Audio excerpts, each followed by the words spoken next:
నమస్తే మాస్టర్స్, అందరికీ శుభోదయం. ముందుగా నా కన్న తల్లిదండ్రులకు, సమస్త గురుమండలికి, విశ్వానికి, మా అవతార్ ఫౌండేషన్ వ్యవస్థాపకులైన రంగనాథ్ సార్కి, ప్రకృతికి నా హృదయపూర్వక ఆత్మ ప్రణామాలు. జూమ్లో పాల్గొన్న ప్రతి ఒక్కరికి నా హృదయపూర్వక ధన్యవాదములు. ఈరోజు మనకు మొదటగా ధ్యానం ఉంటుంది, ఆ తర్వాత సంపూర్ణ జీవన శైలి ఉంటుంది. దాంట్లో భాగంగా మనకు విజయసారథి సార్ వస్తారు. సార్ ఏంటంటే క్వశ్చన్ అండ్ ఆన్సర్స్ అడుగుతూ మనకు ఎంతవరకు తెలుసు అన్నట్టుగా అడిగి మనకు చెప్తా ఉంటారు క్లాసు.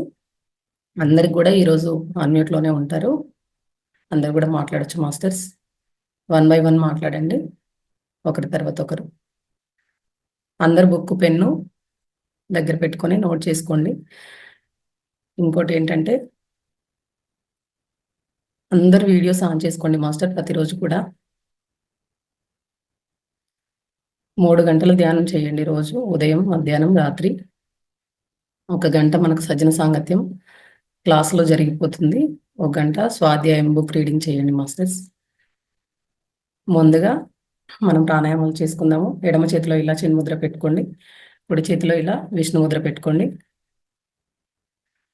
చంద్రనాడి ప్రాణాయామం చేసుకుందాము 5 times. Breathe in, breathe out, breathe in, breathe out, breathe in, breathe out, breathe in, breathe out, breathe in,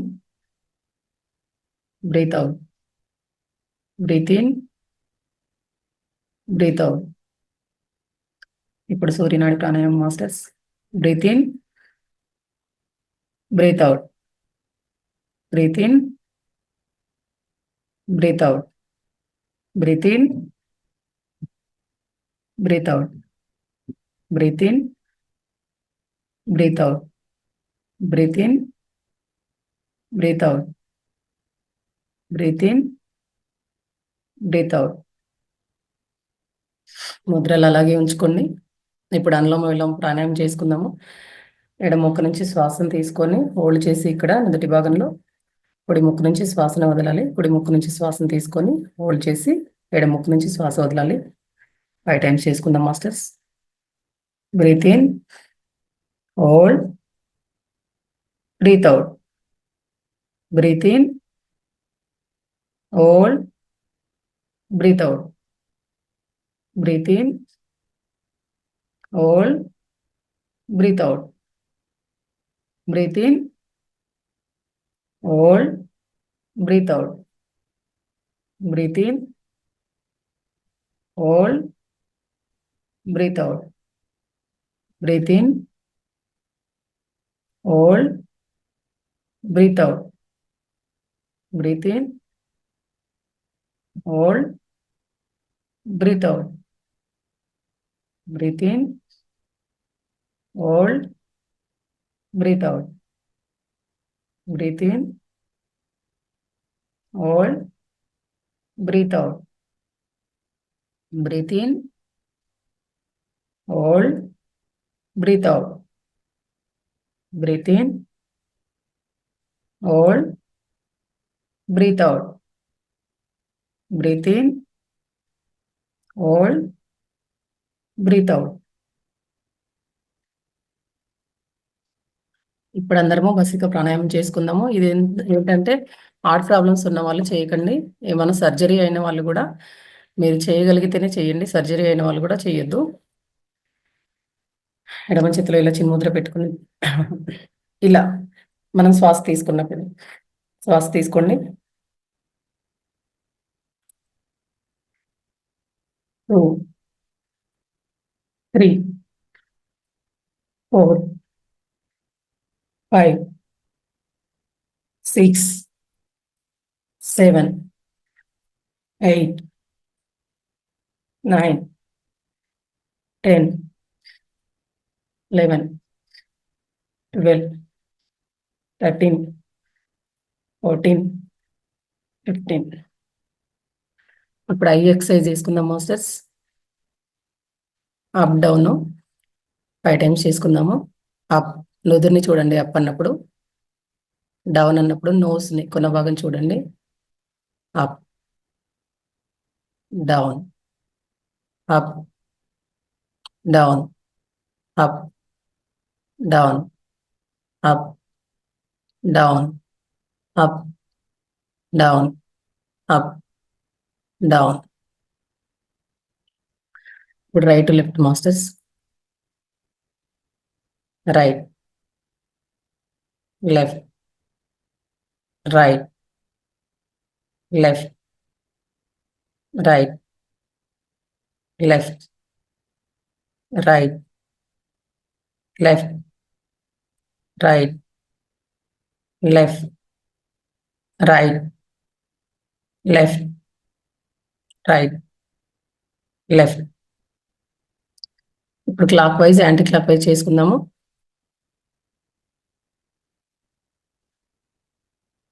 1 ఎడమ నుంచి కుడికి చేయండి. 2, 3, 4, 5. ఇప్పుడు కుడి నుంచి ఎడమకి యాంటీ క్లాక్ వైజ్ చేసుకుందాము. 1, 2, 3, 4, 5, 6.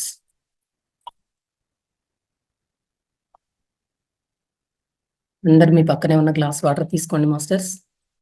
కింద కూర్చున్నట్టయితే ఒక బట్ట కానీ క్లాత్ కానీ వేసుకొని పద్మాసనంలో కూర్చోండి. చైర్లో కూర్చున్నట్టయితే కాళ్ళు 2 ఇలా క్రాస్ చేసుకోండి. వేళ్ళలో వేళ్ళు వేసుకొని ఇలా జ్ఞానముద్ర పెట్టుకొని కాళ్ళు 2 మూసుకొని కూర్చోండి మాస్టర్స్.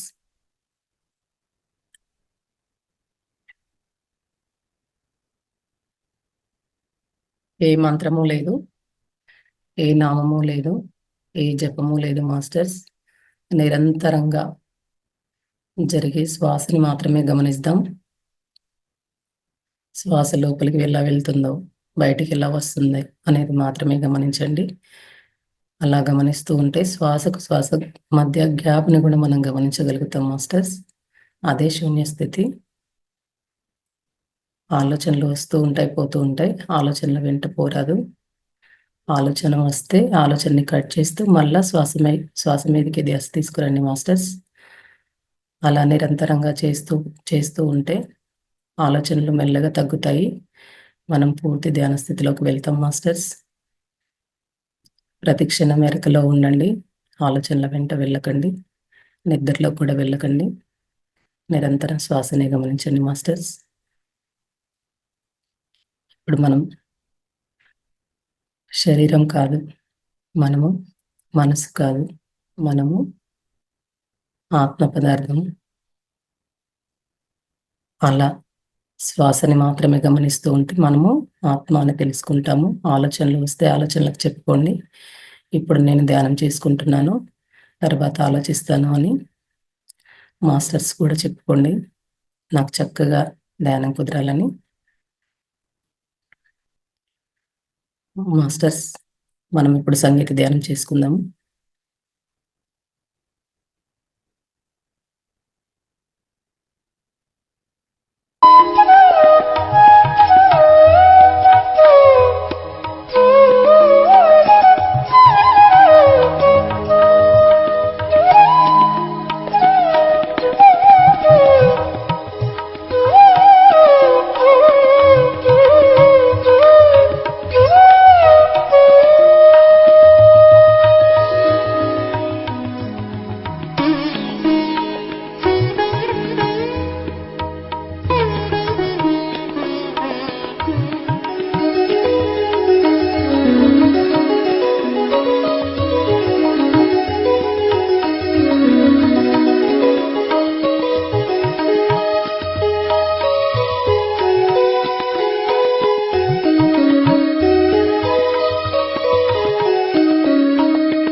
Last 1 minute masters.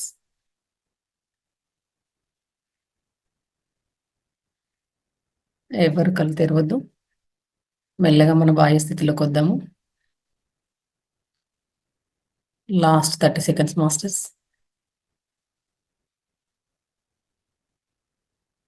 మీ రెండు అరచేతులను విడదీస్తూ 2 కళ్ళ పైన పెట్టుకోండి.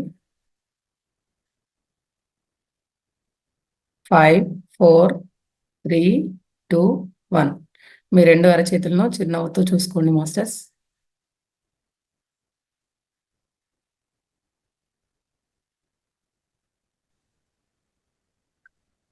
ఇంత మంచి ధ్యానానికి ప్రకృతి సహకరించినందుకు అందరం ఒకసారి ధ్యానాన్ని క్లాప్ చేసుకుందాం మాస్టర్స్. మీ పక్కనే ఉన్న గ్లాస్ వాటర్ తాగండి. ఈరోజు మన క్లాస్ డే 9కి వచ్చింది మాస్టర్స్. 9వ రోజుకి వచ్చింది. విజయ్ సారథి సార్ ఆల్రెడీ మన క్లాస్కి వచ్చారు. నమస్తే సార్. క్లాస్కి స్వాగతం. నమస్తే. Thank you.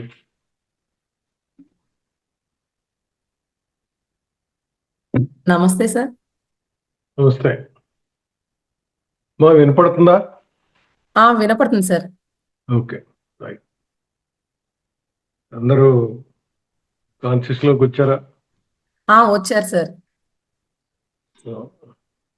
స్టార్ట్ చేద్దాం సార్. ఈరోజు పరిపూర్ణ జీవన శైలి అని సబ్జెక్ట్ చెప్పారు. అవును సార్, సంపూర్ణ జీవన శైలి సార్. మరి పరిపూర్ణ జీవన శైలి అసలు ఉంటుందా? ఉంటే పరిపూర్ణ జీవన శైలి కంప్లీట్ అయినాక ఈ భూమి మీద మనం ఉంటామా? అసలు పరిపూర్ణ జీవన శైలి అంటే ఏంటి? ఈరోజు నేను చెప్పటం మీరు వింటం కాకుండా ఒకళ్ళు చెప్పుకుంటే బాగుంటుందేమో అనిపిస్తుంది ఈ సబ్జెక్ట్. మరి దానికి సిద్ధంగా ఉన్నారా? ఉన్నారు సార్. అందరూ మన వాళ్ళు వీడియోస్ ఆన్ చేసుకున్నారు. ప్లస్ బుక్ పెన్ను దగ్గర పెట్టుకొని నోట్ చేసుకోవడానికి కూడా సిద్ధంగా ఉన్నారు. ఇంకొక విజయలక్ష్మి గారు ఎందుకో క్లోజ్ అయ్యి ఉంది. మరి ఓపెన్ చేసుకోండి మేడం, వీడియో ఆన్ చేసుకోండి. చాలా క్లోజ్ అయ్యింది అండి. మాస్టర్స్ అందరు వీడియోస్ ఆన్ చేసుకోండి మాస్టర్స్. సార్ మనకి ఎంతవరకు తెలుసు అనే దానిపైన కూడా మనల్ని అడుగుతూ చెప్తారు సబ్జెక్టు. అంటే నాకేదో తెగ వచ్చిందని కాదు, కాకపోతే ఏంటంటే మనం మాట్లాడుకునేటప్పుడు ఎలా ఉండాలంటే ఇక్కడ కూర్చొని నేను చెప్పేదానికన్నా ఏదో బుక్ చెప్పటం వేరు. ఇప్పుడు మన జీవన విధానం అందరూ ఎక్స్పీరియన్స్డే కదా మన లైఫ్లో. టైం వేస్ట్ కాకుండా ఓపెన్ అవ్వండి. సరే, ఓకే. ఇళ్లలో ఎవరైనా ఒక్కళ్ళు పరిపూర్ణ జీవన విధానం అంటే ఏంటి 2 ముక్కల్లో చెప్పగలరా? మాస్టర్స్ అన్మ్యూట్ చేసుకొని మాట్లాడండి. నాకు తెలిసినంత వరకు లైఫ్ స్టైల్ అంటే మన ప్రకృతి జీవన విధానంతో కలిసి ఉండడం, ప్రకృతి ఆహారం, గాలి, నీరు, ఆహారము, వ్యాయామం, పాజిటివ్ థింకింగ్, అవి 7 ఖచ్చితంగా ఉంటే అది పరిపూర్ణ జీవన శైలి అవుతుందని నా అభిప్రాయం సార్. ఓకే, సార్కి ఒకసారి ముందుగా చెప్పినందుకు ఆయనకి మనం ఖచ్చితంగా ఆయన అప్రిషియేట్ చేయాలి. ఇంకా ఎవరున్నా?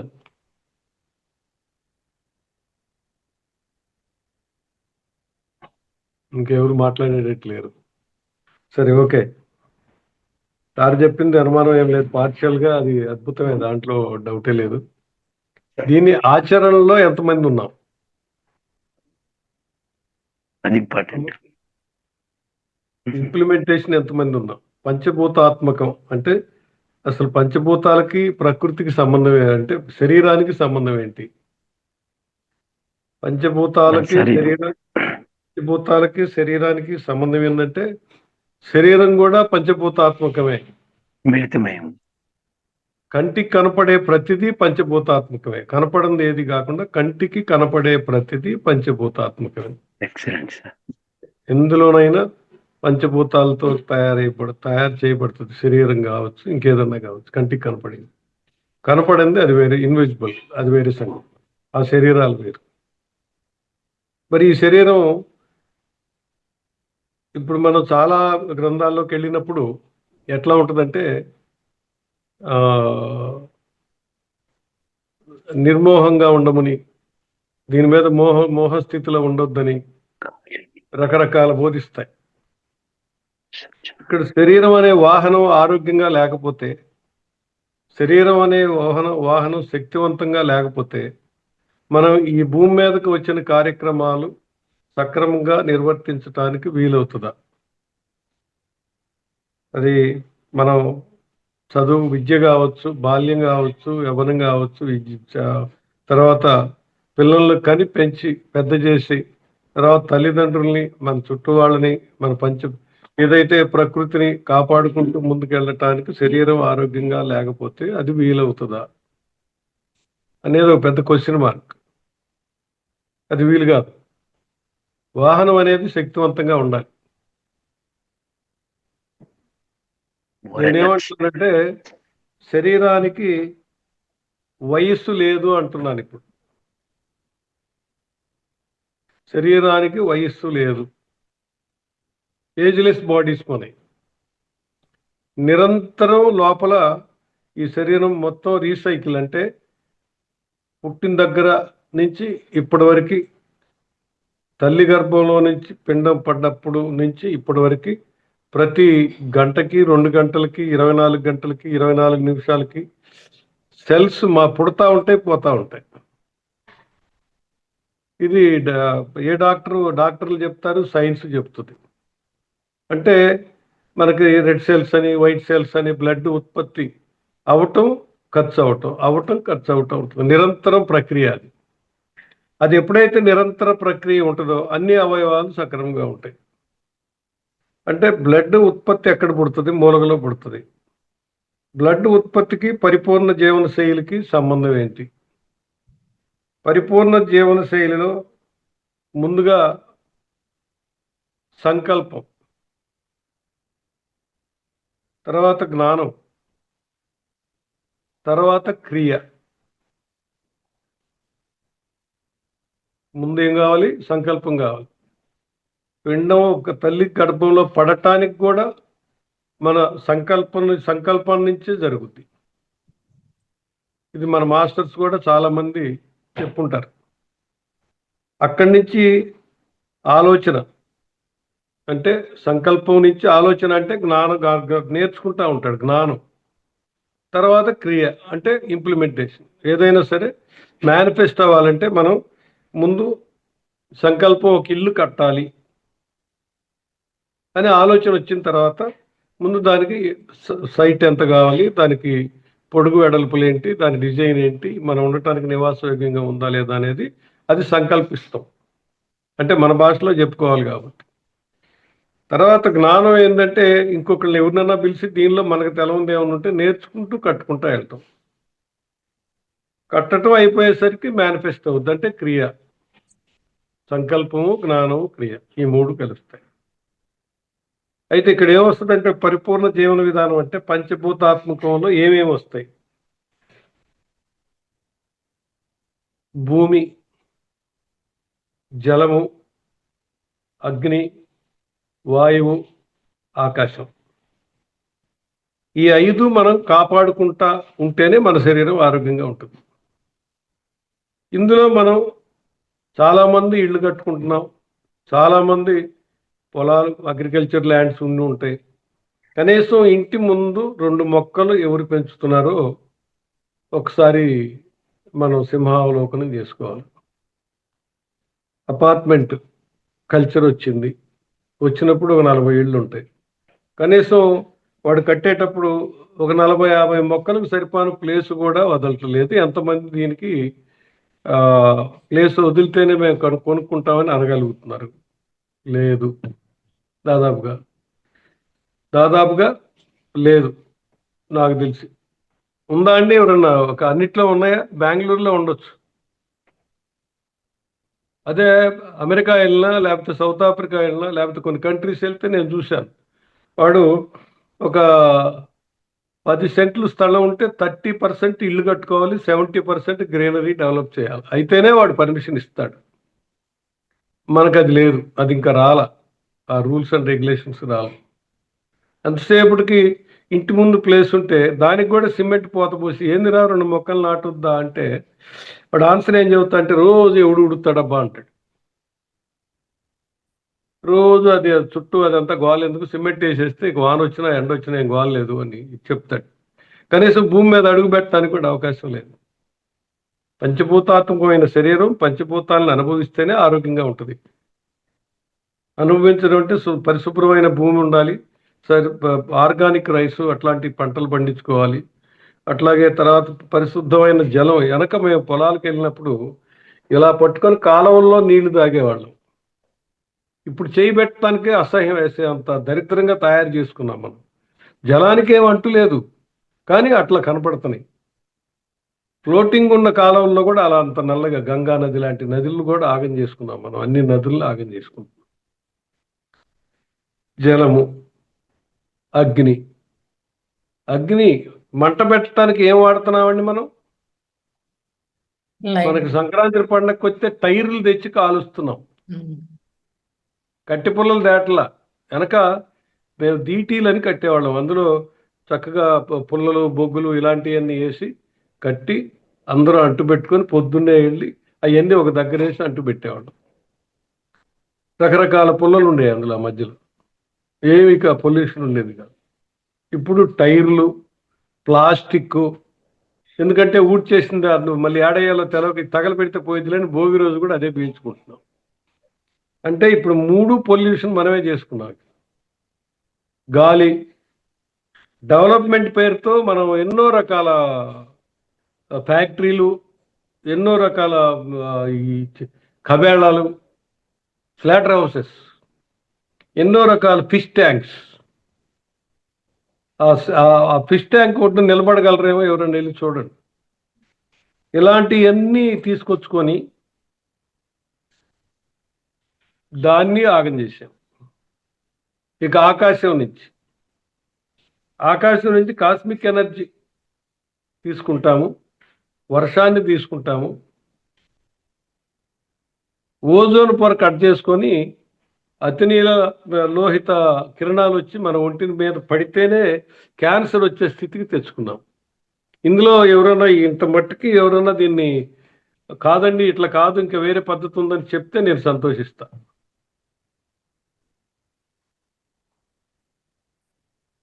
చెప్పగలుగుతారా? లేదు సార్, అన్ని కరెక్టే సార్. ఇవన్నీ సమిష్టిగా ప్రతి ఇంటి ముందు 2 మొక్కలంటే అందరూ ఒక్కళ్ళు చేసేది కాదు కదా, అందరూ కలిసి చేసుకోవాలి. ఊళ్ళలో కావచ్చు, కాలనీల్లో కావచ్చు, సమిష్టిగా కలిసి చేసుకోవాలి. అది సాధ్యపట్ల. ఎందుకంటే తల్లిదండ్రులనే తీసుకెళ్ళి ఆ ఓల్డ్ ఏజ్ హోమ్స్లో పెట్టే పరిస్థితి ఉన్నప్పుడు పక్కింటాళ్ళతో మాట్లాడే స్థితి మన దగ్గరికి ఎంతమందికి ఉంది? కారణం తెలియదు. ఊరకనే తమో గుణాలు వచ్చి పడి ఈర్ష్య, అసూయ, ద్వేషం ఇవన్నీ పడిపోతున్నాయి. మరి వాటిని మనం ఇప్పుడు అన్కండిషనల్గా అరే వీళ్ళేదో వాళ్ళు ఇబ్బంది పడుతున్నట్టున్నారని మనమే వెళ్ళి పలకరించడం కానీ, అహంకార స్థితి నుంచి బయటపడి కాదు మన జ్ఞానస్థితిలో ఉన్నామని మనకు అర్థమవుతుంది. ధ్యానం చేసేవాళ్ళు అంటే ప్రతి వాళ్ళు జ్ఞానస్థితికి వచ్చినట్టే. ఎవరన్నా మాట్లాడిన వాళ్ళు మనకి ఇంట్లో దాయాదులు కావచ్చు, స్నేహితులు కావచ్చు ఉంటే కాదురా మన జీవితం చిన్నది, అట్లా కాదు, మనం వెళ్ళి ఏమన్నా నేను ఏదైనా పొరపాటు పడకపోయినా సరే పొరపాటు పడి ఉంటే దాన్ని మీరు క్షమించి కలిసి తిరుగుదాము, కలిసి జీవిద్దాంరా అనే మాట మన పక్కింటి వాళ్ళతోటి ఎంత మట్టుకు చెప్పగలుగుతున్నాం. ఇది మేము ప్రాక్టికల్ చేశాం.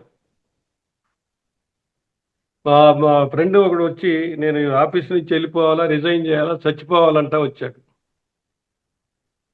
ఎందుకు అని అడిగా. మా వాడు ఒకడు క్లర్క్ ఉన్నాడు, మా బాసు అసిస్టెంట్. వాడు ఏమి చెబితే ఆమె లేడీ అనమాట, ఏమి చెబితే ఆమె అడ్డదిడ్డంగా మాట్లాడేసి నన్ను హెరాస్ చేస్తున్నారు, నన్ను బతికేటట్లేదు, నేనేం పొరపాటు చేశాను అని వాపోతున్నాడు. నేను అసలు రిజైన్ చేస్తా లేకపోతే వెళ్ళిపోతా ఇక్కడి నుంచి. మరి బాబు అటు కాదు, ముందు ఒక చిన్న ప్రయత్నం చేయి, ఏం జరుగుతుందో చూద్దాం అంటే ఏం చేయమంటావు అన్నాడు. వాడు గుమస్తా కావచ్చు, నువ్వు ఆఫీసరు కావచ్చు. గబక్కన చేయి పట్టుకొని, ఒరే నీకు ఏదైనా కోపం ఉంది, ఎందుకు వచ్చిందో తెలియదు, నేనేమైనా పొరపాటు పడ్డానేమో, అదేమన్నా ఒకసారి చెప్తావా, నేను సరి చేసుకుంటాను అని సారీ అనేసేయి అని చెప్పా. మరుసటి రోజు పొద్దున్నే ఆఫీస్కి వెళ్ళగానే ముందు ఆ పని చేశాడు ఆయన. వాడు గబక్కన 2 చేతులు పట్టుకొని, నేనే పొరపాటు పడ్డానండి, మీరేం సారీ చెప్పొద్దు, మీరు ఆఫీసరు, నేను పొరపాటు పడ్డాను, సారీ, ఇంకోసారి ఇట్లా జరగదు అని వాళ్ళ మేడం తోటి మామూలుగా చెప్పడం మొదలుపెట్టాడు. వారం ముందుకి వారం తర్వాత ఆఫీస్ పనికి చెప్పటం విధానంలో కానీ వాడు వెళ్ళి చెప్పాడు, వాడు మారిపోయాడండి, చాలా మంచాడండి, అదండి ఇదండి అని చెప్పాడు. అవి కినే అలవాటు ఉందిగా, చక్కగా చెవులు దూరం చేసి పక్కింటాళ్ళు లేనిది ఆ ఇంటాళ్ళు లేదని ఆఫీసర్ అయినా కావచ్చు, ఇటు చెవులు పెట్టుకొని బాగా కమ్మగా వింటుంటాం. వినే అలవాటు ఉంది కాబట్టి అప్పటే మారిపోయింది, ఆయన హ్యాపీ. 3వ రోజు వచ్చి ఏంది వింత జరిగిందా అనేది ఫోన్ చేశాడు. ఏం జరిగిందా అంటే ఇది జరిగిందన్న, బతికిపో అని చెప్పా. కాపురం ఒక దగ్గర, ఉద్యోగం ఒక దగ్గర అయితే చచ్చిపోతుంది. ఈ రకంగా మన మీద మనం ప్రాక్టికల్ చేయాలి. పంచభూతాత్మకం పరిపూర్ణమైన జీవన విధానం. ఓకే, మరి జన్మ జన్మల నుంచి వచ్చిన గుణాల సంగతి ఏంటి? పరిపూర్ణ జీవన శైలిలో మనకు వచ్చిన వేసుకొచ్చుకున్న గుణాల సంగతి ఏంటి? ఏం చేద్దాం? మనకు తెలుస్తుంది, మెడిటేషన్ చేస్తూ బుక్స్ చదువుకుంటూ మన గురువుల్ని ఫాలో అవుతుంటే మనకి తెలుస్తూ ఉంటుంది మన గుణం ఎక్కడుంది, ఎక్కడ పనిచేస్తుంది. మనకు ఖచ్చితంగా తెలుస్తుంది. ఇది ఎవరైనా సరే రోజు ధ్యానం చేస్తూ ఇదే యావలో ఉంటే, మనం కనుక పొరపాటు మాట్లాడినా, పొరపాటు ఆలోచన వచ్చినా, దేని మీద కోరిక కలిగినా వెంటనే ఆలోచన వచ్చేస్తుంది సార్. వెంటనే ఆలోచన వచ్చేస్తుంటది, మనం ఇలా తప్పుగా మాట్లాడుతున్నాము అని తెలిసి కదా. మరి ఆ గుణాన్ని వదిలించుకోకపోతే మన పరిపూర్ణ జీవన విధానాలు ఉండగలమా? వీలు కాదు కదా. సరే, మన దగ్గర ఏదో చిన్న చిన్న రైతు అనుకున్నాం, లేకపోతే చిన్న వ్యాపారిని అనుకున్నాం, నేనే ఒక ఇడ్లీ బండి దోశ బండి అన్నా అనుకున్నాం. కాసేపు నేను పెట్టుకుంటా వెళ్తుంటాను, డబ్బులు తీసుకొని ఇస్తా ఉంటాను. ఎవడైనా కనీసం తిండికి లేక హలో రామచంద్ర అని ఎదురుగా వచ్చి నాకు ఆకలి అవుతున్నాయా అంటే ఎంతమంది పెట్టగలుగుతున్నాం? ఇది బాగా ఆలోచించాలి. ఎంతమంది పెట్టగలుగుతున్నాం? వాళ్ళకి మనస్ఫూర్తిగా తినేసి వెళ్ళరా నాయన, నువ్వు బతికిపో అని.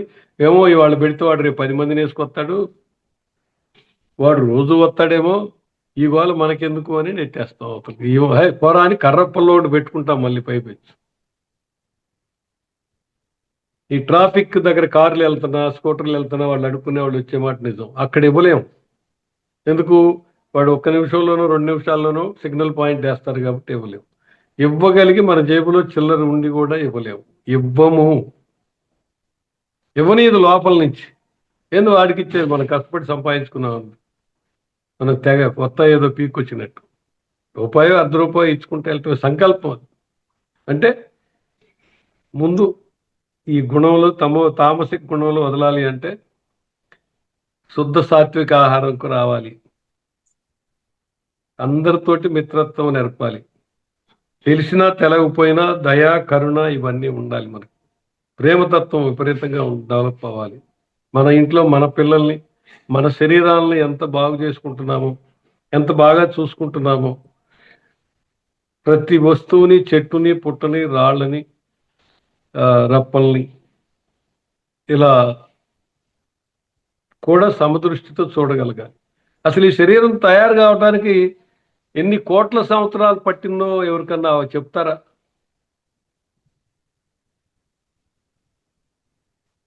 మొట్టమొదటి మూలం నుంచి ఈ శరీర నిర్మాణానికి రావటానికి సుమారుగా 3900 కోట్ల సంవత్సరాలు పట్టిందంట. నిన్న మారెళ్ళ రామకృష్ణ అంటే గాయత్రి పరివార్లో ఒక మెయిన్ పిల్లరు, ఆ బుక్ ఒకటి చదువుతుంటే ఆయన చెప్పుకొచ్చాడు, డిజైన్స్ వేసుకుంటా వచ్చి ఎంత దర్శించి రాశాడు ఆయన. తెలుస్తుంది మనకి ఆయన రాసే పుస్తకాలు.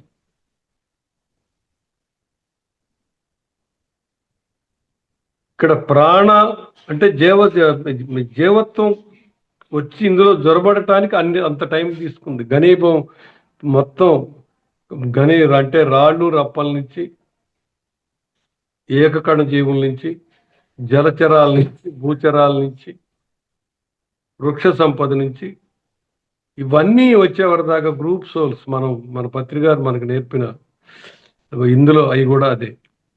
అది ఈయన కూడా కన్ఫర్మేషన్ చేశాడు. దర్శించి మరీ తయారు చేసిన పుస్తకాలు అవన్నీ కూడా. మరి ఈ శరీరాన్ని, ఇంత విలువైన శరీరాన్ని, అందుకే పరమాత్ముడు భగవద్గీతలో ఆహారం మీద విహారం మీద కూడా నియంత్రణ కావాలి అని చెప్పాడు. ప్రకృతిలో ఒక మానవ జాతి తప్ప అకాలంగా పిల్లలు కంటం లేదు. కావాలంటే మీరు ఏ జంతువునైనా చూడండి, ఏ చెట్లనైనా చూడండి, సకాలంలో సరి అయిన కాలంలో దాని సీజన్ వచ్చినప్పుడే పూలు పూస్తాయి, కాయలు కాస్తాయి. యానిమల్స్ కూడా అంతే, దానికి ఇది వచ్చిన టైం వచ్చినప్పుడు మాత్రమే పిల్లలు కంటాయి. మానవుడు అట్లా లేడు. ఇండిపెండెంట్ సోల్ అయిపోయాక వీడి సొంత ఆలోచనలు పెరిగి సొంత దీన్ని చేసి ఎన్నో రకాలుగా దీన్ని ఇది చేస్తున్నాడు. మరి దీని పరిపూర్ణ జీవన శైలికి రావాలంటే దీనిలో మనం ఏమి చేసుకుంటే ముందుకెళ్తాం? అసలు మనం ముందు నియమబద్ధమైన జీవితం అంటే ఏంటి? ఎవరన్నా చెప్తారా? కష్టం. నియమబద్ధమైన జీవనం అంటే ఏంటంటే సరి అయిన నిద్ర ఉంటేనే శరీరం ముందు ఆరోగ్యంగా ఉంటుంది. సకాలం సరి అయిన నిద్ర అంటే దానికి ఒక పర్టికులర్ టైం ఖచ్చితంగా మెయింటైన్ చేయాలి.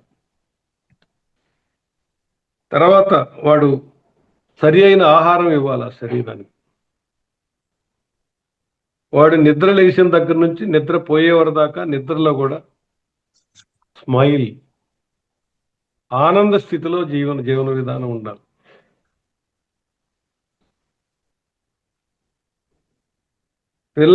పిల్లల్ని కుటుంబ వ్యవస్థలోకి వచ్చాం కాబట్టి పిల్లల్ని పెంచటం అనేది ప్రకృతి నియమానుసారం మన కర్తవ్యం, అది బాధ్యత. ఎప్పటి వరకు దాకా ఎరుకలో ఉండి ఆ పిల్లలకి సరి అయిన పద్ధతులు చెప్పుకుంటూ వాళ్ళు పెళ్ళిళ్ళు అయ్యేవారి దాకా మన బాధ్యత. వాడిని సరి అయిన పౌరుడిగా తీర్చిదిద్దటం మన బాధ్యత. పెళ్ళిళ్ళు అయి పిల్లలు పుట్టిన తర్వాత, వాళ్ళ పిల్లలు పుట్టిన తర్వాత కూడా మనం వెళ్ళి వాళ్ళ ముడ్డి మూతి కడగటానికి వెళ్తున్నాం. ఇది అంత మట్టుకు ధర్మం. ఇప్పుడు ఒక 25 సంవత్సరాల పిల్లల్ని కనిపించి పెద్ద చేసి పెళ్లిళ్ళు చేసే పరిణామ క్రమంలో మానవ జాతి మొత్తం పంచభూతాలని డబ్బులు పెట్టి కొన్నదా? భూమి మీద అడుగుపెట్టిన దగ్గర నుంచి నిద్రపోయేవారి దాకా మనం వాడుకునే ప్రతి వస్తువు ఫ్రీయే కదా, అన్కండిషనల్గా మనకి ఇస్తున్నాయి కదా. అసలు దేవీ దేవతలు అంటే ఎక్కడుంటారు?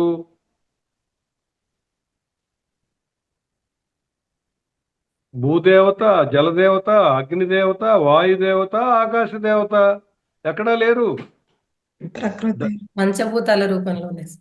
ఇవే దేవతలు. ఎక్కడ పడితే అక్కడ దైవత్వం మనకు ప్రతిఫలిస్తుంది. ఎక్కడ పడితే అక్కడ మనకు దైవత్వం కంటికి కనపడుతుంది. గమనం లేదు మనకి. మానవ జాతికి గమనం పోయింది. స్వార్థం పెరిగినాక కొన్ని వందల సంవత్సరాల నుంచి.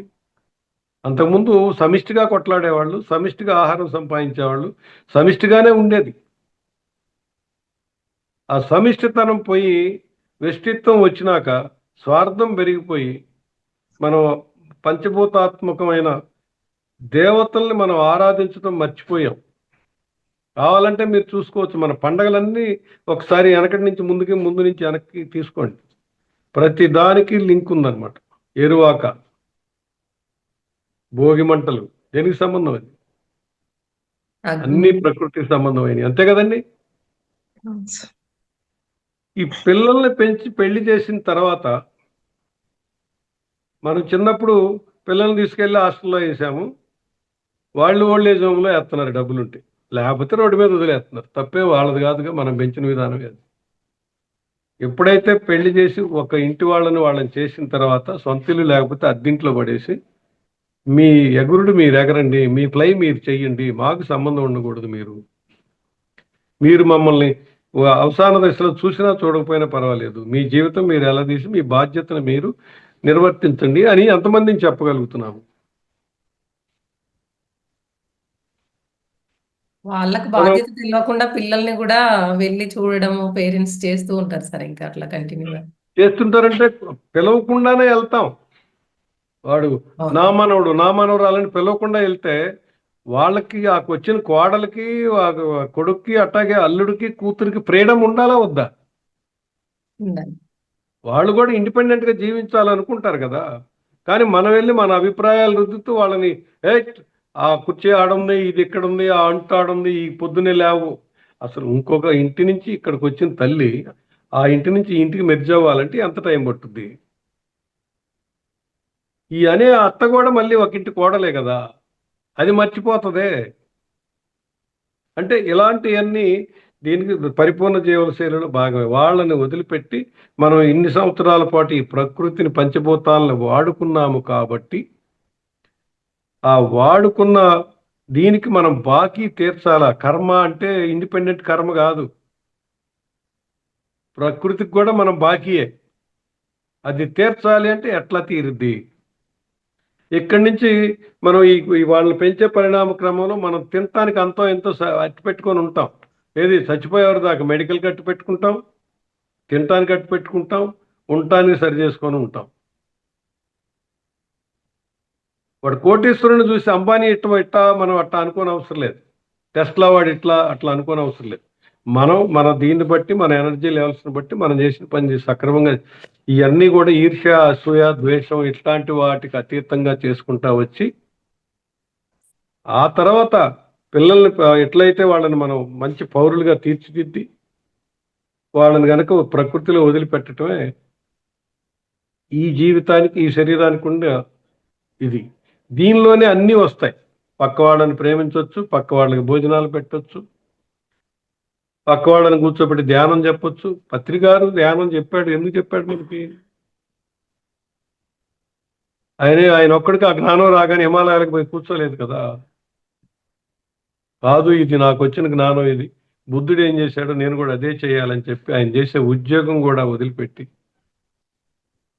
కుటుంబాన్ని ఏమైతే నాకేంది అన్నట్టే తిరిగి ఏదో వచ్చినప్పుడు వాళ్ళకి తిండి పెట్టుకుంటూ పోషించుకుంటా వచ్చాడు. నాకు తెలిసి 2011 నుంచి నేను ఆయన్ని చూశాను. ఒక్కసారి నేను దగ్గరగా బాగా ఒక రోజంతా ఉన్నాను మా ఇంట్లో, ఒక 2 పిరమిడ్లు కట్టినప్పుడు. ఆ రోజు ఆయన ఎంత ముక్కుసూటిగా మాట్లాడాడో మహానుభావుడు. గురువు అంటే అట్లా ఉంటాడు. నువ్వు 2 పిరమిడ్లు కట్టావు కాబట్టి ఇంకా నీకు వేరే పనులేమి లేవు నాయన, నీ పని నువ్వు చేసుకుంటా, నువ్వు ధ్యానం చేస్తూ సజ్జన సాంగత్యం, స్వాధ్యాయం నీకు వచ్చింది అందరికీ చెప్పు.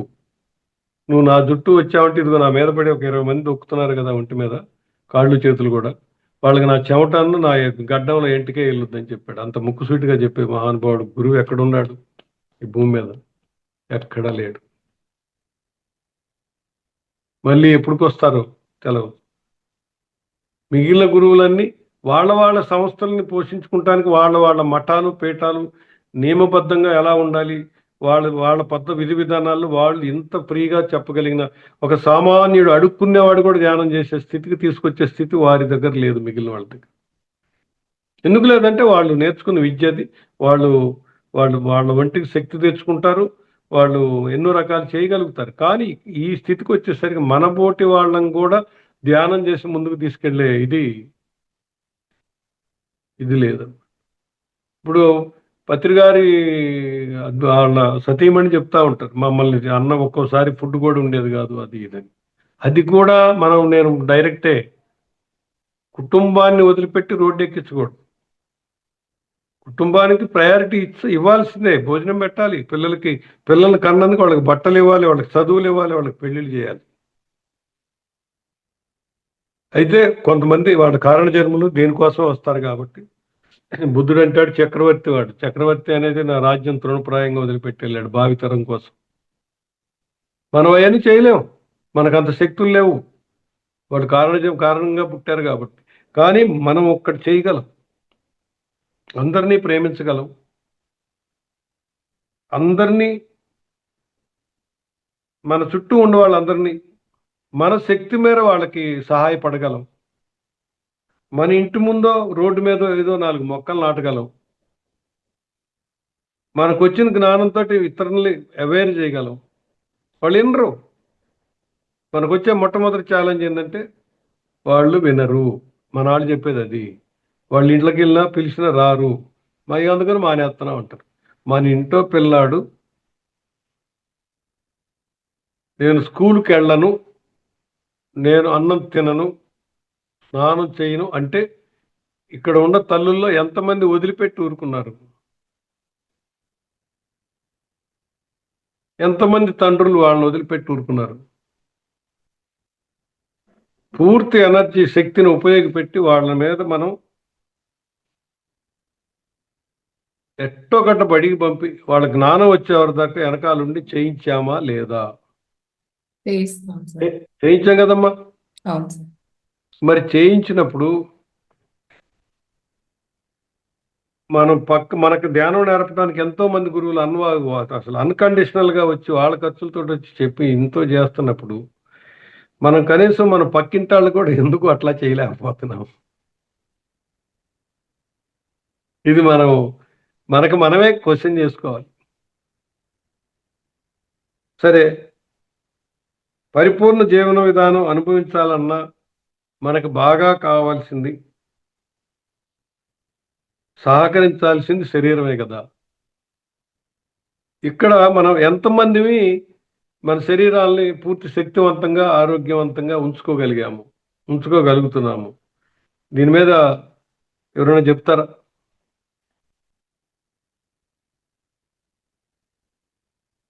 దాదాపు 180 మంది 90 మంది షుగర్లు, బీపీలు, అల్సర్లు, గ్యాస్ ట్రబుల్స్ ఇవే మాట్లాడుకుంటాం. మోకాళ్ళ నొప్పులు, నడుము నొప్పులు. అవన్నీ అమ్మా, వచ్చినాక తెలుసుకుంటాం సార్. అవన్నీ వచ్చినాక తెలుసుకుంటాము. ఎంత తినాలా, ఏం తినాలా, ఎంత తినొద్దా అని దానిపైన సెర్చింగ్ ఎక్కువ ఉంటుంది సార్ అప్పటి నుంచి. మరి అప్పటికి కాలాతీతం అయిపోతుంది కదా. అంటే ఇంకో జన్మ ఇంకా ఉండాలి కదా. ఎక్కువ ఇబ్బంది పడకుండా కొంతలో కొంతైనా మేలుగా ఉంటుందని. అప్పుడేమవుద్దంటే ఇప్పుడు ఒక 50 ఏళ్ళు వచ్చేవారి దాకా అడ్డదిడ్డంగా ఉండేసి 50 ఏళ్ళ తర్వాత దీని మీద ఫోకస్ పెడితే ఇంకో 10 ఏళ్ళు మెయింటైన్ అవుతుంది. మెయింటైన్ అవుతుంది. కానీ కంప్లీట్ గా వెనక్కి రీస్ట్రక్చర్ చేయొచ్చు. చేసే అవకాశం ఉందా లేదా? ఉంది సార్. మరి ఉన్నప్పుడు ఎట్లా ఏం చేస్తే బాగుంటుంది?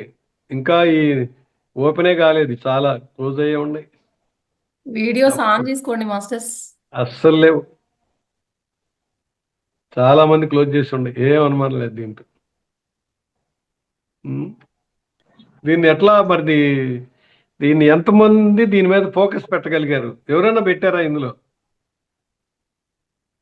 అంటే ఇంగ్లీష్ పూర్తిగా డాక్టర్ కాకుండా దగ్గరికి కొంతగా పెడుతున్నామని మేము అనుకుంటున్నాం సార్.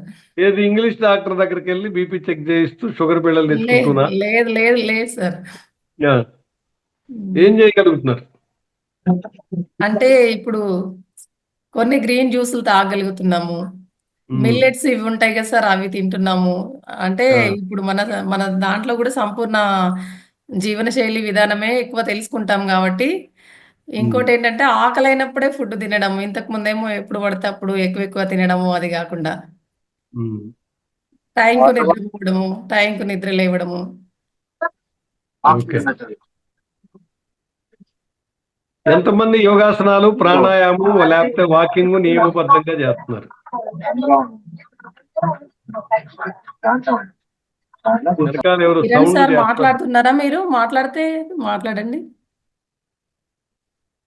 లక్ష్మీపతి సార్ నమస్తే మాట్లాడండి సార్. నమస్తే సార్. నమస్తే అండి. నమస్తే.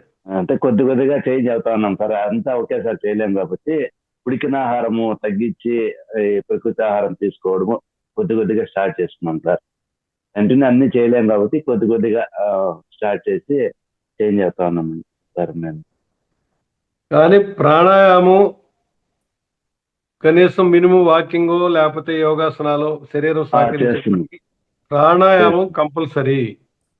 Okay, లంగ్ కెపాసిటీ పెరిగితేనే మిగిలిన ఆర్గాన్స్ ఆరోగ్యంగా ఉంటాయి. లంగ్ కెపాసిటీ పెరగకపోతే కుదరదు. మీరు జ్యూసులు తాగండి, లేకపోతే మిల్లెట్స్ తినండి, ఏదన్నా తినండి. ముందు తిన్నది శరీరానికి ప్రతి సెల్ రిసీవింగ్ కెపాసిటీ వాటికి రావాలి అంటే ముందు చేయవలసింది ప్రాణాయామం. క్లాస్లో మొదటగా ప్రాణాయామమే చేపిస్తాం సార్. కొద్దిగా 10 రిథం నిమిషాలు చేసి గురువుల దగ్గర నేర్చుకోవాలమ్మా. మనం యూట్యూబ్ లో చూసుకొని ఎక్కువ నేను చూశాను మనం మీరు చేయించేది. కొద్దిగా గురువుల దగ్గర నేర్చుకోవాలి. అది పర్ఫెక్ట్ అయిందాక ఒక జీవితకాలం నేర్చుకోవసరం. మీ దగ్గర ఉన్న యోగా మాస్టర్స్ ఎదురుగా కూర్చోబెట్టుకొని వాటి సరి చేయడానికి వీలైంది. అందరు గ్రేట్ మాస్టర్స్. సదానందగిరి గారి దగ్గర నేను నేర్చుకున్నాను, నా గురువు ఆయన. సుదర్శన్ క్రియ, ఆర్ట్ ఆఫ్ లివింగ్ వాళ్ళు చెప్తారు. అవును సార్. వేదాద్రి మహర్షి ఆయన ఒక పద్ధతి చెప్తాడు. వీటిల్లో ఎవరు ఏ గురువు చెప్పింది రాంగ్ ఏ ఉండదు, ప్రతి వాళ్ళు కరెక్టే. అయితే దాన్ని ఎన్నుకునేటప్పుడు మన శరీర నిర్మాణానికి అనుగుణంగా ఎన్నుకొని వాళ్ళ గురువు కాకపోతే వాళ్ళ శిష్యులు ఎవరో ఉంటారు దగ్గరగా నేర్చుకొని, లేకపోతే పూర్తి యోగా టీచర్స్ అందులో ప్రొఫెషనల్స్ ఉంటారు వాళ్ళ దగ్గర అయినా నేర్చుకొని మనం వెళ్తే బాగుంటుంది. అప్పుడు దాని రిథం బాగుంటుంది. ఇప్పుడు బస్త్రిగా కొట్టండ్రా అంటే ఒళ్ళల్లా కదిలిపోయేటట్టు కొడుతున్నారు అందరూ. బస్త్రిగా అంటే ఒళ్ళంతా కదిలేది కాదు, కొట్ట మాత్రం వెనక్కి ముందు కాడేది. అవును సార్. అది కాకుండా మనం ఏం చేస్తాం అని కొడుతున్నాం. ధ్యానానికి టైము తగ్గుద్ది కాబట్టి వాళ్ళకు చూపియడము వాళ్ళ ఇంట్లో ప్రాక్టీస్ చేయాలనే చెప్తాం సార్ ఎక్కువగా. అది కరెక్టే, దాంట్లో కాదంటలేదు. దాన్ని ఇంకొద్దిగా ఎక్స్పర్ట్స్ చేత చెప్పించుకోవాలి. ప్రతి మైన్యూట్ లెవెల్లో చేసేటప్పుడు కనీసం ఎట్లా మూమెంట్ ఎలా ఇవన్నీ కూడా వాళ్ళ నుండి కరెక్ట్ చేయాలి. ఒక 5-6 రోజులు వరుస చేస్తే జీవితం అంతా మనం చేసుకోవచ్చు. ప్రాణాయామం అయితే మనం ఏ శరీరం అయినా చేయగలుగుద్ది. మొదలుపెట్టిన కాడి నుంచి జాగ్రత్తగా ముక్కులు పట్టేసినప్పుడు చేస్తారు కొంతమంది. లేజర్ ట్రీట్మెంట్కి వెళ్ళాల్సి వస్తుంది. ఎందుకు వెళ్ళాల్సి వస్తుంది? ముక్కులు పట్టేసినప్పుడు కొట్టడం మొదలు పెట్టినప్పుడు అది లోడు కళ్ళ మీద పడి కళ్ళు నెత్తురు చుక్కలు వస్తుంటాయి తెలవకుండా. లేజర్కి వెళ్ళాలి, మళ్ళీ నరాలు చిట్లితే.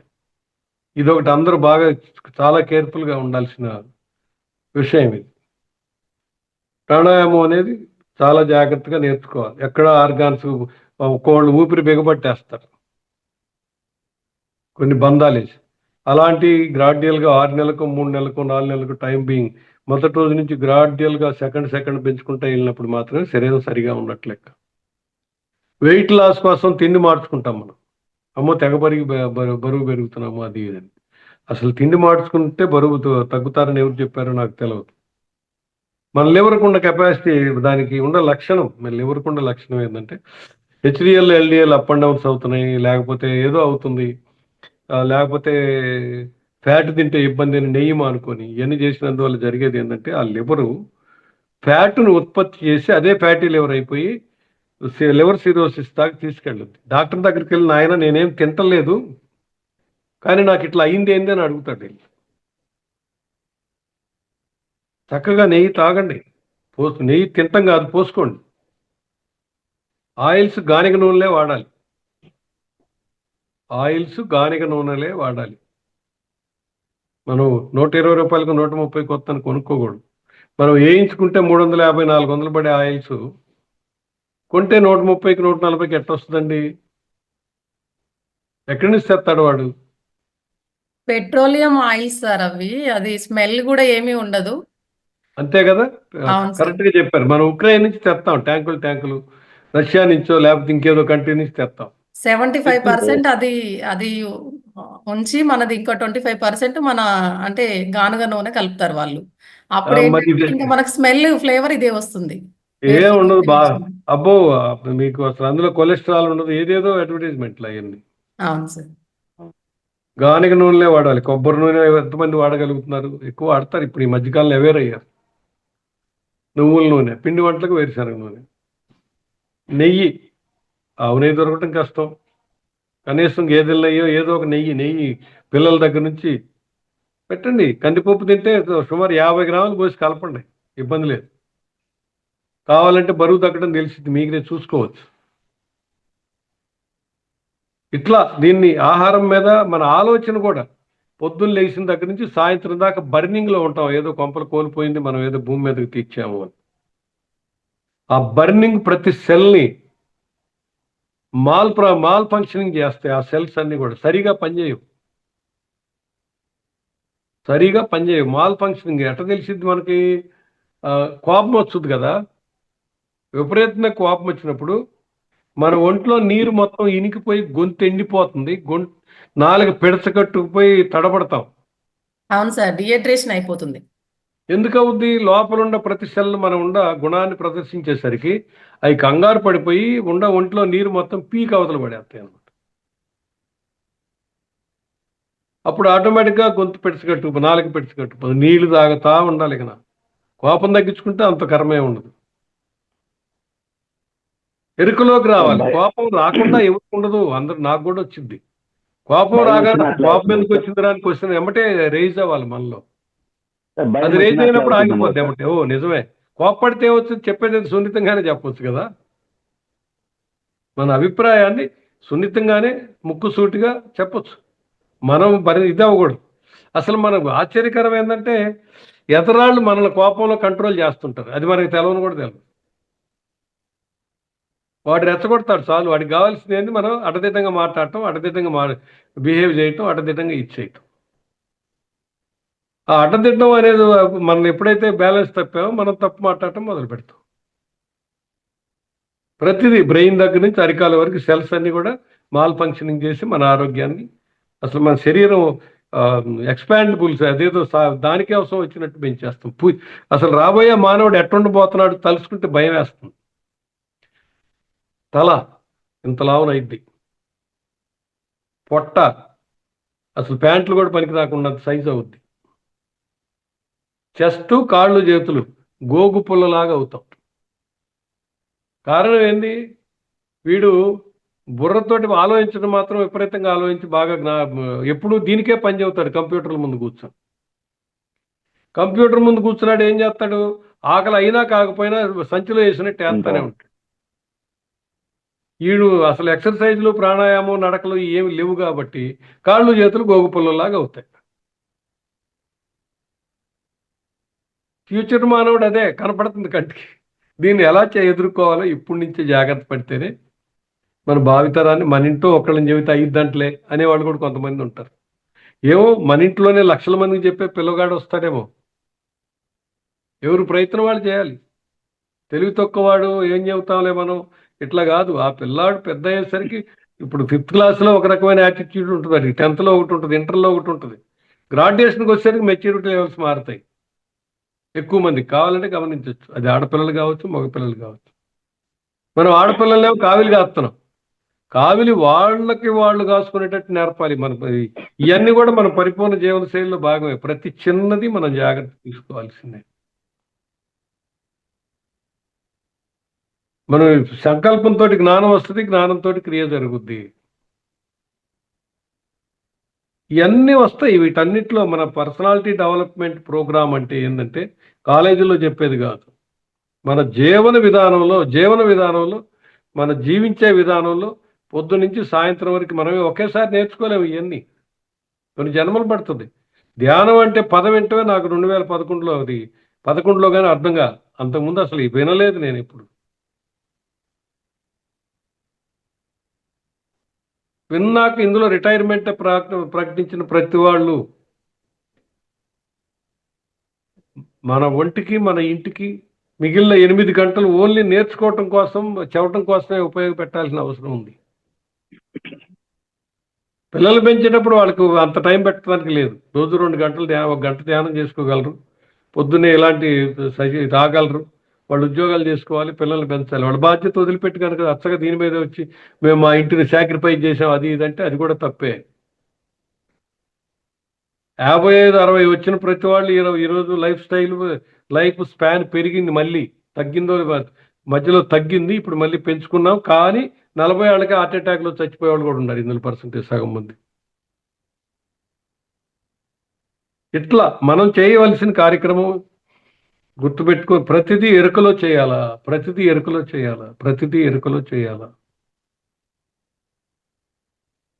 ఆ సంకల్పించాలి, జ్ఞానం రావాలి, క్రియ రావాలి.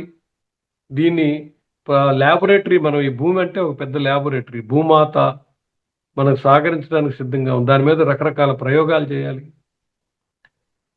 మన వంతుగా మనం పంచభూతాలను పొల్యూషన్ చేయకుండా ఉండాలి, నీళ్లు వేస్ట్ చేయకుండా ఉండాలి, ఆహారం ఎంత అవసరం అయితే అంతే తింటా ఉండాలి, మిగిలిన వాళ్ళకి మనం అట్టి పెట్టాలి. ఇవన్నీ పరిపూర్ణమైన జీవన శైలిలో భాగంగానే ఉంటాయి. ఆధ్యాత్మికంగా వీడు పరిపూర్ణుడు కనుక భూమి మీద అయితే వాడు ఉండడు, శరీరం వదిలిపెట్టి వెళ్ళిపోతాడు. వాడికి ఇక్కడ ఉండాల్సిన అవసరం లేదు. భూమి మీద ఎక్కువ కాలం జీవించాలన్నా సంకల్పం ఒకటి ఉండాలి, ఏదో ఒకటి.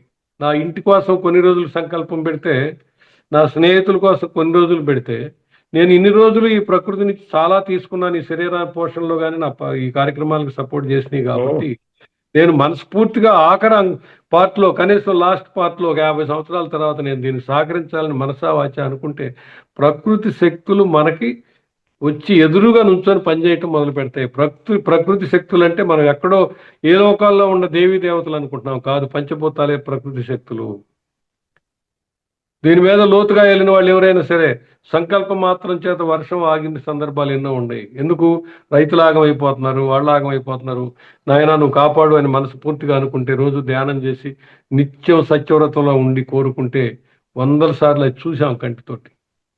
అలాగని వాటి జోలికి వెళ్ళకూడదు. సొంతానికి అసలు వాడకూడదు. ఇందులో సిద్ధులు వస్తాయి. ధ్యానం మొదలుపెట్టినాక 15 రోజుల నుంచే వాళ్ళ నోటి వాక్కుకి కొంత పవర్స్ వస్తాయి. ఎట్టబడితే అట్ట మాట్లాడకూడదు. మాట్లాడదగిన మాటే మాట్లాడాలి. మీ టైము 6:30 అయినట్టుంది, దగ్గరకు వచ్చింది. ఇక మాస్టర్స్ ఎవరన్నా దీని మీద చర్చ పెట్టండి. ఇప్పుడు దాకా మాట్లాడుకున్నాం కదా. ఇందులో నేనేదో 100% కరెక్ట్గా చెప్పుంటానని నేను కూడా అనుకోను. కొన్ని మిస్టేక్స్ మాట్లాడి ఉండొచ్చు. దాన్ని సరిచేయటానికి కానీ, లేకపోతే ఇట్లా అయితే ఇంకా బాగుంటుందని కానీ చర్చకు రండి. సరే, ఈ కణాలు భయపడినప్పుడు కూడా అదే మాదిరి జరుగుతుంది కదా సార్? కోప్పడినప్పుడు కాకుండా భయపడినప్పుడు కూడా అలా జరుగుతుంది. భయపడ్డప్పుడు కూడా అనీవెన్గానే పనిచేస్తాయి. అదే ఈ జంతువులను కోసేటప్పుడు అవి భయపడి దాని వల్ల కూడా విషయం అనుమానం ఏం లేదు. మన అంతరాత్మ కూడా తంతా ఉంటది, దాని జీవిని చంపామని. అది దానియే కాదు, వీడు కట్ చేసి తినేటప్పుడు కూడా ఈడి సెల్స్ కూడా చెబుతాయి. అవును సార్, తినకూడదు. లేటెస్ట్ డాక్టర్లు ఏమంటున్నారంటే, నువ్వు నాన్ వెజ్ తింటేనే కొన్ని రోగాలు పోతాయి, లేకపోతే పోవని చెబుతున్నారు. ఏ వెజ్ తిన్నా అందరూ అట్లే చెప్తున్నారు. ప్రోటీన్ వస్తుంది అంటారు సార్. ఎగ్, నాన్ వెజ్ ఏం తిన్నా ప్రోటీన్ వస్తుంది. అదే లేదమ్మా, మన దగ్గర అవి కాకుండా ప్రోటీన్, మన పప్పు దినుసులో లేని ప్రోటీన్లు ఎక్కడ ఉన్నాయి? డాక్టర్స్ వాళ్ళు పాలు, ఎగ్గు, చికెన్ ఇవే చెప్తారు సార్. నాన్ వెజ్ వెజిటేరియన్స్ వస్తుంది ఖచ్చితంగా లోపము అని చెప్తారు సార్ డాక్టర్. మామిడికాయ టెంక పౌడర్ లో ఉన్నది B12, యాంచూర్ పౌడర్ లో ఉన్నది B12 దేంట్లో ఉన్నది? అర్ధగంట ఎండలో కూర్చుంటే మీకు కావాల్సినంత D3 వస్తుంది కదా, కదలకుండా. దానికోసం వెళ్ళి మనం ఎన్నో సప్లిమెంట్స్ వాడుతున్నాం కదా. ఆహారం మీకు గుమ్మడి గింజలు, పుచ్చ గింజలు, దోస గింజలు, ఇలాంటి గింజలు ఎన్నో. ఇవన్నీ ఫ్యాటీ యాసిడ్స్. పొట్ల, బేర, సొర, దోస, కీరా ఇలాంటివన్నీ కూడా మైక్రోన్యూట్రియన్స్. మరి కార్బ్స్ బియ్యంలోనూ ఉన్నాయి, మిల్లెట్స్లోనూ ఉన్నాయి, అన్నిట్లోనూ కార్బోహైడ్రేట్స్ దొరుకుతాయి. ట్రయాంగిల్ ఫుడ్ అంటే 3 బ్యాలెన్స్ చేయాలా. ఆయిల్స్ వాడాలి, నెయ్యి వాడాల్సిందే. ఇంతకుముందు ఆయిల్ వాడితే అమ్మో మనకి అది అవుతుంది ఇది అవుతుంది అనుకునేవాళ్ళం, కానీ శరీరానికి ఆయిల్ కూడా అవసరమైంది. కనుక అడవుల్లో తిరిగిన వాళ్ళకి, రైతులకి, ఒక 100 ఏళ్ల క్రితం వాళ్ళకి, 50 ఏళ్ల క్రితం వాళ్ళకి ఇవన్నీ లేవు, వాడు ఏది తిన్నా బతికిపోయాడు కదా అంటారు. అది నిజమే. నేను ప్రాక్టికల్గా చూసిన వాడిని, చేసిన వాడిని. రోజు 3 సార్లు 2 మనుషులన్నా మామూలుగా తినగలిగే స్థితిలో ఉండేవాళ్ళం మేము. నాన్ వెజిటేరియన్ తిన్నప్పుడు 3-4 కేజీలు మా అమ్మ ఫ్రై చేస్తే మా నాన్న నేను ఇద్దరం కూర్చొని వెనకాల అయ్యో వాళ్ళకి లేకుండా పోతుందని వదిలిపెట్టాల్సింది వదిలిపెట్టిన సందర్భాలు ఎన్నో ఉండి ఉంటాయి. అయితే అప్పుడు మేము చేసింది ఏంటంటే పొద్దున్నే లెగిస్తే 4 గంటలకు లేచేవాళ్ళం. ధ్యానాలు జ్ఞానాలు తెలవు. మా దగ్గర పశు సంతతి ఉండేది. పొద్దున్నే లేవగొట్టి వాటిని శుభ్రంగా అక్కడ బాగు చేసి, వాటిని ఏదైనా శుభ్రం చేసి, వాటికి కొద్దిగా మేతేసి, వాటి పాలు పితికి ఇంట్లో ఇచ్చేవాళ్ళం. అప్పుడు 2 గంటలు మనం శరీరానికి శ్రమ ఇచ్చాం. పొద్దున్నే లెగిస్తే ఇప్పుడు దాకా టిఫిన్లు ఉండేవి కాదు. సాయంత్రం ఉండే మట్టి కుండలో వేసిన అన్నం మజ్జిగతోటో లేకపోతే ఏదో ఉండి కొద్దిగా మామిడికాయ చట్నీ ఎర్రబచ్చడో ఏదైనా ఎదురుగా పెట్టి అది తినేసి నాగలు తోలుకొని చేనుకి వెళ్ళాం. ఎకరం దున్నటం అంటే రోజు ఎన్ని కిలోమీటర్లు తిరుగుతారో చూడండి. నాగలి సింగిల్ నాగలు వేసుకొని వాడు 12 దాకా ఆ పని చేసి మళ్ళీ ఇంటికి వచ్చి భోంచేసి 1 గంట నిద్రపోతాడు. మళ్ళీ 3 4 గంటలకు లేచి వాడు మళ్ళీ అప్పుడు ఎండాకాలం వస్తే పొలాల్లో పందిరేసి ప్రతి చేలో ఒక కుంట ఉండేది నీళ్ళ నిలవకి. వానాకాలంలో అప్పుడు ఈ కాలువలు ఇన్ని లేవు, తక్కువ ఉండి ఆ కుంట నిండా నీళ్లు ఉండే ఎండాకాలం కూడా. ఆ నీళ్లు అక్కడికి వెళ్ళి చేనొట్టునే పడుకొని ఆ కుంటలో నీళ్లు తాగి వాటికి పశువులకు అయ్యే పెట్టి వాటికి పచ్చిగొడ్డి పెంచితే అవి కోసి వేసి సాయంత్రం 7ంటికి ఇంటికి వచ్చి పండుకునేవాళ్ళం. 7ంటికే మళ్ళీ అప్పుడు 6:30 దాటితే దీపాలు ఆర్పేసేవాళ్ళు. మీకు ఎవరికైనా గుర్తుందో లేదో నాకు తెలియదు. అప్పుడు లాందర్లు ఉండే మొదట్లో, కరెంటులు లేవు. పెంకుటిళ్ళు మండవాల్లోకి ఇళ్ళు బారికి ఉండే, ప్రహరీలు లేవు, ఏమీ లేవు. తల్లిదండ్రులు అందరూ చక్కగా వరుసగా బయట పడుకుంటే పిల్లలు బాబాయ్ లేడు, అత్త లేదు, తండ్రి లేడు, వాళ్ళ పొట్టలెక్కి చిన్నపిల్లలు అటు నుంచి ఇటు నుంచి ఇటు ఆడుకుంటుండేవాళ్ళు. ఆడుకొని ఎక్కడ వాళ్ళు ఎక్కడ నిద్రపోయేవాడో తెలియదు. వీళ్ళ శరీరాలు కూడా ఆ పిల్లల స్పర్శకి 3 నిమిషాల్లో నిద్రపోయేవాడు. మనకి ఏమండి బాగా కష్టపడతా అన్నారు కాబట్టి బాగా హాయిగా నిద్రపోతారు, మళ్ళీ 3:30 నుంచే లెగుస్తారు. అవును సార్. తర్వాత చదువులు వచ్చినాక గురువులను గౌరవించడం అనేది, మా దగ్గర దేవదానం గారని వచ్చాడు ఒక ఎస్సీ. ఆయనకు జీతాలు ఉండే కాదు, ఏదో రూపాయో ₹1 ఉండేది, ₹2 ఉండేది. వీళ్ళే తీసుకెళ్ళి పండగల పబ్బాలకు అన్నిటికీ సంవత్సరానికి సరిపోని కట్టెపుల్లలు, సంవత్సరానికి సరిపోని బండారాలు అన్నీ ఇచ్చేవాళ్ళు. ఏళ్ళకి అత్త ఉండేవాడు, వాళ్ళకి 2 జతలు బట్టలు ఇచ్చేవాడు, భార్యాభర్త ఇద్దరికి. అయిపోయేది వాళ్ళకి సంవత్సరం. ఇంక వాళ్ళకేం అవసరం కనపడేది కాదు.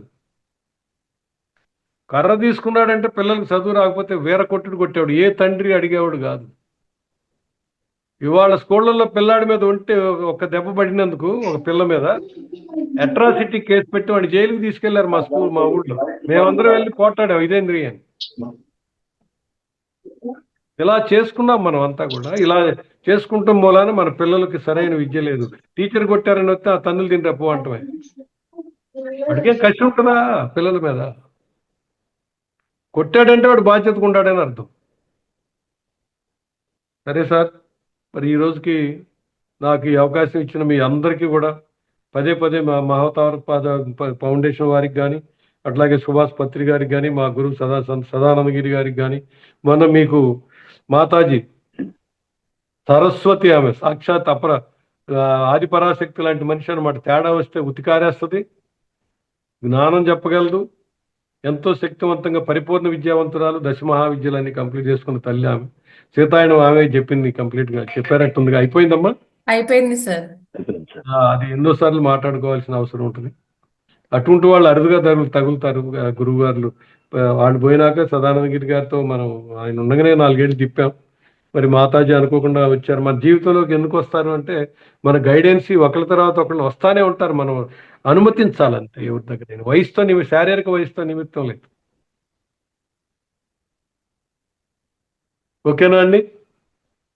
Okay sir. ఇంత చక్కని మనకు జ్ఞానాన్ని అందించినందుకు సార్కి అందరం ఒకసారి హృదయపూర్వకంగా ఆత్మప్రణామాలు తెలుసుకుందాం. మాస్టర్స్ అందరు క్లాప్స్ చేయండి. ధన్యవాదాలు. చక్కగా నాకు ఈ అవకాశం కల్పించి, అసలు నాకు ఇది తెలుసో లేదో నాకే తెలియదు కూర్చున్న దాకా. గురు సాక్షాత్కారం, ప్రకృతి శక్తుల సాక్షాత్కారం. మనం గణేష్ అనండి, లేకపోతే ఇంకొకళ్ళు అనండి, వీళ్ళందరినీ మనసులోకి బట్టి కూర్చున్నప్పుడు ఎవరికైనా కొత్తగా నేర్చుకునే పని లేదమ్మా. మన లోపలది ఏముందో జన్మలతో అదే ఆటోమేటిక్గా బయటకు వస్తూ ఉంటుంది. వాడి అనుభవపూర్వకమైన రాంగ్ కావచ్చు, రైట్ కావచ్చు. అదే. ఓకేనా? Okay thank sir. You sir. చక్కగా అయితే చెప్పారు. మాస్టర్స్ సంపూర్ణ మన జీవన గ్రూప్ శైలి లో గురించి. మాతాజీ పోస్ట్ చేసినవి గ్రూప్ లో పోస్ట్ చేయట్లేదు. మీకు ఎవరికైనా కావాలంటే నేను నా నంబరు చెప్తాను, ఒకసారి నోట్ చేసుకొని కాల్ చేయండి, మీకు వాట్సాప్ చేస్తాను ఎవరికి వాళ్ళకి పర్సనల్ గా. శ్లోకాలు అన్ని పంపించారు మాతాజీ, అవి నేను పోస్ట్ చేస్తాను. ఆమె అసలు గొంతెత్తి మాట్లాడటం క్లాసులో మాట్లాడుతుంటే నేను ఒక్కసారి కూడా వినలేకపోయా. కారణం ఏంటంటే 2 నిమిషాల్లో డీప్కి వెళ్ళిపోయి సమాధి స్థితిలో నిలబడిపోతుంది. ఎప్పటికప్పుడు ఏం విన్నావు నాయన అంటారు. ఏం తినేది మీ గొంతు దెబ్బకి నేను పడిపోతున్నా అమ్మా అనాలి. ఇన్ పర్సన్ మీటింగ్లకి తీసుకెళ్ళినప్పుడు 300 మంది 400 మంది ఉన్న క్లాసెస్కి వెళ్ళినప్పుడు ఆమె చెప్పే విధానానికి ఒకే నిమిషంలో ధ్యానానికి వెళ్ళిపోతుంది తెలవకుండా. వింటం పోయిందనమాట. అవును సార్, అంటే అసలు మేము కూడా పూర్తిగా దాంట్లో లీనమైపోతాము, అలా ఉంటుంది. సీతాయనంలో కూడా అలాగే అయిపోయాం. గొంతు అలా ఉంటుంది అనమాట. వాయిస్ అద్భుతం దాంట్లో. ఎందుకు అసలు వచ్చింది అంటే కొంచెం స్టాప్ లేకుండా, బ్రేక్ తీసుకోకుండా అసలు కంటిన్యూ చెప్తూనే ఉంటారు సార్. అసలు జ్ఞానం అవును అపారంగా వస్తూనే ఉంటది మన దగ్గరికి. అవును అవును. మనం రెడీగా ఉండాలి అంతే. అవును సార్. గోశాలలో ఒక ఒంటరి మనిషి ఎవరూ లేకుండా గోశాలకు వెళ్తే 7-7:30 తర్వాత ఒక నరమానవుడు కనపడ్డు అక్కడ. కుక్క పిల్లలు ఒక 50 గోవులు ఆ ఒక్కరు ఉంటారు. ఆశ్చర్యకరం అది, ఒక ఆడ మనిషి అట్లా ఉండగలుగుతాం అనేది. చూపించారు సార్, జూమ్ లో ఉన్న వాళ్ళందరికీ నిన్న చూపెట్టారా? చూపించారు. చూపించారు సార్. మా సుకృతం ఏంటంటే ఎక్కువ సార్లు వెళ్ళగలగటం, వారి ఇక్కడికి రాగలగటం, ఇవన్నీ మాకు సుకృతం అనమాట. అట్లా మీరు అందరూ కూడా ఏం దగ్గరలో ఉండాలి దూరం ఉండాలి, ఎప్పుడైనా ఒకసారి దర్శించండి, ఇబ్బంది ఏం లేదు. Okay sir. మనస్ఫూర్తిగా ఇది చేస్తారు. ఫేస్ కూడా మంచి గ్లో సార్. గ్లో అంటే అవేంటి? అమ్మవారిని చూస్తూనే నవ్వు అవును. బాగా మనకు కూడా ఆనందం వేస్తుంది. అంత గ్లో ఉంటుంది అమ్మవారి వాక్కు, చాలా అవన్నీ కూడా బాగుంటుంది. అవన్నీ కూడా శ్రీ విద్య దశమహా విద్యలు పరిపూర్ణమైన విద్యావంతురాలు సరస్వతి. ఏజ్ కూడా 50 అబౌవ్ చెప్తున్నారు కానీ అంతే 52-53 35 లాగా 35 అంత గ్లో ఉంది మేడం అమ్మవారి దగ్గర. బాగా చాలా గ్రేట్. నిరంతరం ఇద్దామనే వాళ్ళకి అలానే ఉంటది. ఎంత ఎవరికైనా కళ, సరే వాక్కు కానీ వింటా ఉంటే ఇంకా ఇంకా వినేట్లంత ఇది ఉంది అమ్మవారు. అవును పవర్ అవును బాగా. అవును అవును. Thank you master. సరే అమ్మా, ఉండనా? అవును సార్. మాతాజీ గారు ఓకే ఎక్కడ సార్. ఉంటారు సార్? మాకు మల్లవరం, ఒంగోలు అనే అదే టౌన్ దగ్గర మల్లవరం అని ఓకే. డ్యామ్ ఉంది అక్కడ. మాకు ఆ, అడ్రస్ పెట్టండి సార్ ఒకసారి వెళ్తాం. మీరు వెళ్ళేటప్పుడు ఎప్పుడైనా ఆ తల్లిని అడగొచ్చు. నంబర్ కూడా ఇచ్చేసిందిగా మీ అందరికి. ఇచ్చేసింది ఇంకా సార్. ఇవ్వలేదు సార్. ఇవ్వలేదు సార్. ఇచ్చేసింది సార్. మీ నాకు గ్రూపుల్లో ఉన్నాయి, నంబర్లు ఉన్నాయి. రెండోది మేడం ఓకే.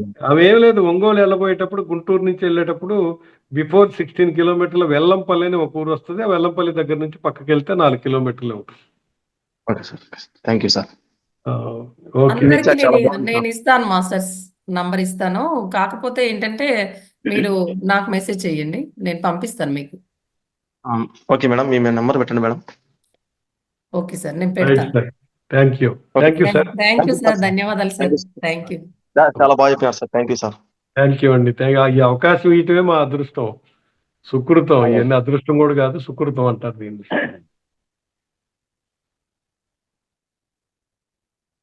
సార్ అందరం ఒక 2 minutes ధ్యానం చేసుకొని క్లోజ్ చేద్దాం మాస్టర్స్. అందరూ చక్కని ధ్యాన స్థితిలో కూర్చుంది. శ్వాసని మాత్రమే గమనించండి.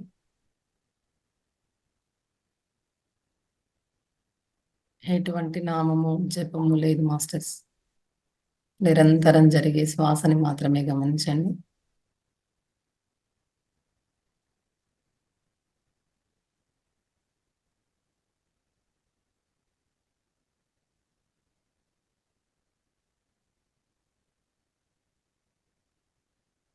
ఆలోచనలు వస్తూ ఉంటాయి, పోతూ ఉంటాయి. ఆలోచనల్ని కట్ చేస్తూ మళ్ళీ మన ధ్యాసని శ్వాస మీదకి తీసుకురండి మాస్టర్స్. అలా ఆలోచనలు కట్ చేస్తూ శ్వాస మీదకి ధ్యాస తీసుకురావడం వల్ల మనకు మెల్లమెల్లగా ఆలోచనలు తగ్గుతాయి. రోజు కొంత ధ్యాన సమయాన్ని పెంచండి మాస్టర్స్. రోజు ఒక 10 నిమిషాలు, పావు గంట అలా పెంచుతూ పోండి, ఇంట్లో కూడా చేసుకున్నప్పుడు.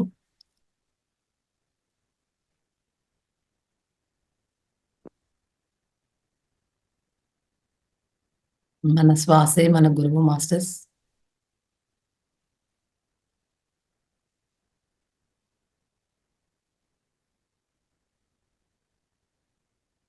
ప్రేమగా శ్వాస లోపలికి వెళ్ళేది, బయటికి వచ్చేది అలా గమనిస్తూనే ఉండండి మాస్టర్స్.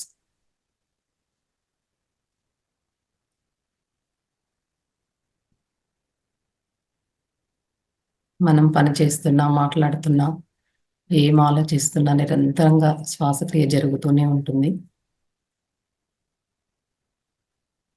మనము కాళ్ళు 2 క్రాస్ చేసి ధ్యాన ముద్రలో కూర్చున్నప్పుడు ఏంటంటే మనం ఆలోచన చేయకుండా శ్వాసని మాత్రమే గమనిస్తున్నప్పుడు శ్వాస ఎలా లోపలికి వెళ్తుందో, ఎలా బయటికి వస్తుందో అనేది మనము గమనించగలుగుతాం మాస్టర్స్. అలా నిరంతరం జరిగే శ్వాసని మాత్రమే గమనించండి మాస్టర్స్.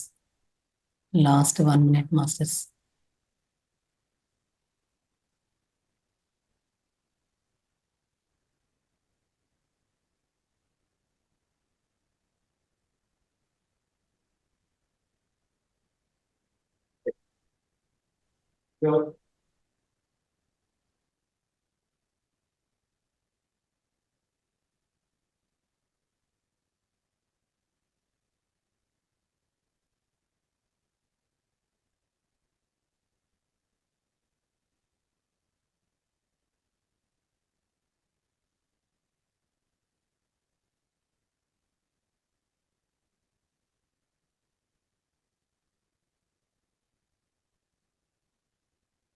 Last 30 seconds masters. మెల్లగా మన సహజ స్థితిలోకి వద్దాము.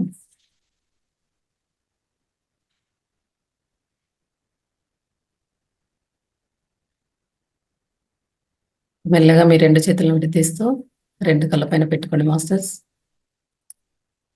5, 4, 3, 2, 1, 0. 2 అరచేతులను చిరునవ్వుతో చూసుకోండి మాస్టర్స్. ధ్యానానికి ఒకసారి క్లాప్స్ చేసుకుందాము మాస్టర్స్. రేపు ప్రత్యేక కార్యక్రమం ఉంటుంది. ఎవరైనా పాటలు పాడడం కానీ, పొడుపు కథలు, డ్యాన్సు, ఇంకా మీకు ఏమైనా పద్యాలు, ఆధ్యాత్మిక జ్ఞానము, మీరు ఏం చెప్పగలరో, మీలో ఏం టాలెంట్ ఉందో దాన్ని మీరు ఒకసారి ప్రాక్టీస్ చేసి రండి మాస్టర్స్. ఈ అనౌన్స్మెంట్ చేద్దాం అనుకున్నాను లాస్ట్. మేడం నెంబర్ చెప్తా అన్నారు కదా మేడం. గ్రూప్ లో ఉంది సార్ నంబరు. ఉందా మేడం? ఉంది sir. Okay madam. Okay sir, ధన్యవాదాలు. Thank you. మళ్ళీ రాత్రి 9 గంటల క్లాస్లో కలుసుకుందాం మాస్టర్స్. అందరికి ధన్యవాదాలు.